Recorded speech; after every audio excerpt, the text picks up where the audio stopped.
Cricket के इतिहास में वो लम्हे आते हैं जो हमेशा के लिए अमर हो जाते हैं और आज महिला प्रीमियर लीग 2025 में ऐसा ही लम्हा दर्ज हो गया जब यूपी वॉरियर्स और आरसीबी के बीच महामुकाबला हुआ और डब्ल्यूपीएल में पहली बार सुपर ओवर खेला गया। बेंगलुरु का स्टेडियम खचाखच भरा था, क्राउड की चीखें आसमान तक गूंज रही थी। एक तरफ मंदना की आरसीबी थी जो इस बार कुछ कर गुजरने के इरादे से मैदान में उतरी थी, तो दूसरी तरफ दीप्ति शर्मा की यूपी वॉरियर्स जो किसी भी कीमत पर वॉरियर स्टाइल में खेलना चाहती थी। मैच शुरू हुआ, लेकिन भाई जो ड्रामा हुआ वो वेब सीरीज का फाइनल एपिसोड भी नहीं दे सकता। आरसीबी की कप्तान स्मृति मंदना टॉस हार चुकी थी। यूपी वॉरियर्स ने पहले गेंदबाजी करने का फैसला लिया और मैदान में आग लगाने उतरी उनकी घातक बॉलर दीप्ति शर्मा।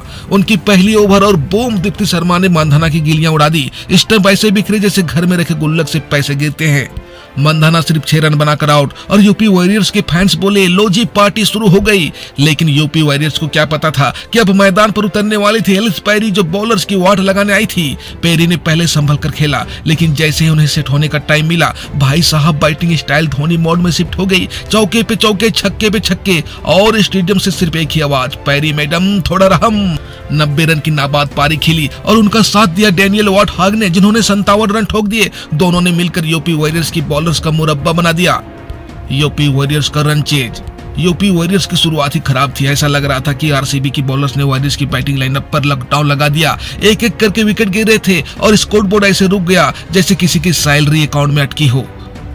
लेकिन फिर आई सोफी एक्लेस्टन और भाई साहब जो हल्ला उन्होंने बोला वो किसी हॉलीवुड मूवी की क्लाइमेक्स से कम नहीं था। आखिरी ओवर में चाहिए था 18 रन और बॉलिंग करने आई रेणुका सिंह। पहली गेंद कोई रन नहीं, दूसरी गेंद छक्का, तीसरी गेंद फिर छक्का, चौथी गेंद चौका। पूरा स्टेडियम पागल हो गया, फैंस उछल उछल के डांस कर रहे थे। अब 2 बॉल बची थी और यूपी को 2 रन चाहिए थे। 5वीं गेंद सिंगल मिल गया। अब आखिरी गेंद बची थी, यूपी को जीतने के लिए सिर्फ 1 रन चाहिए थे।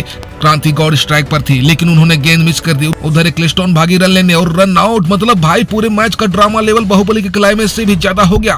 मैच टाई और अब होने वाला था महिला प्रीमियर लीग के इतिहास का पहला सुपर ओवर। सुपर ओवर के लिए पहले बैटिंग करने आई चिनेले हेनरी और हैरी ग्रेस। पहली 2 गेंदों पर 2-2 रन, तीसरी गेंद वाइड, चौथी गेंद हेनरी आउट और फिर से आई सोफी एक्लेस्टन। लेकिन इस बार बल्ला उतना नहीं चला, बस किसी तरह स्कोर पहुंचा 8 रन। अब आरसीबी को जीतने के लिए चाहिए थे 9 रन। सामने स्मृति मंदना और ऋचा घोष। पहली गेंद आउट, दूसरी गेंद 1 रन, तीसरी गेंद मंदना एलबीडब्ल्यू लेकिन डीआरएस लिया, बच गई। चौथी गेंद 1 रन। अब 2 बॉल बची और चाहिए थे 7 रन। 5वीं गेंद सिर्फ 1 रन, अब बची सिर्फ 1 गेंद और आरसीबी को चाहिए थे 6 रन। मंदना ने बल्ला घुमाया लेकिन सिर्फ 1 रन मिला। यूपी वॉरियर्स डब्ल्यूपीएल इतिहास का पहला सुपर ओवर जीत गई। यूपी की धमाकेदार जीत, आरसीबी के फैंस का दिल टूटा। मैदान में यूपी वॉरियर्स के जश्न की लहर दौड़ गई। खिलाड़ी उछल रहे थे, फैंस नाच रहे थे और कप्तान दीप्ति शर्मा के चेहरे पर एक शेर जैसी मुस्कान थी। वहीं दूसरी तरफ आरसीबी के फैंस सिर पकड़कर बैठे थे। मंदना निराश, पेरी सदमे में और बेंगलुरु के फैंस बोले हमसे ना हो पाएगा।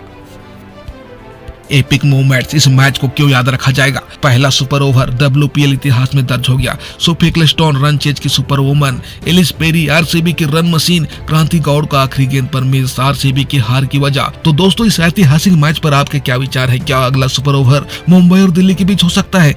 बताइए कमेंट में और चैनल को सब्सक्राइब ठोकिए। क्रिकेट के महायुद्ध का विश्लेषण यही मिलेगा।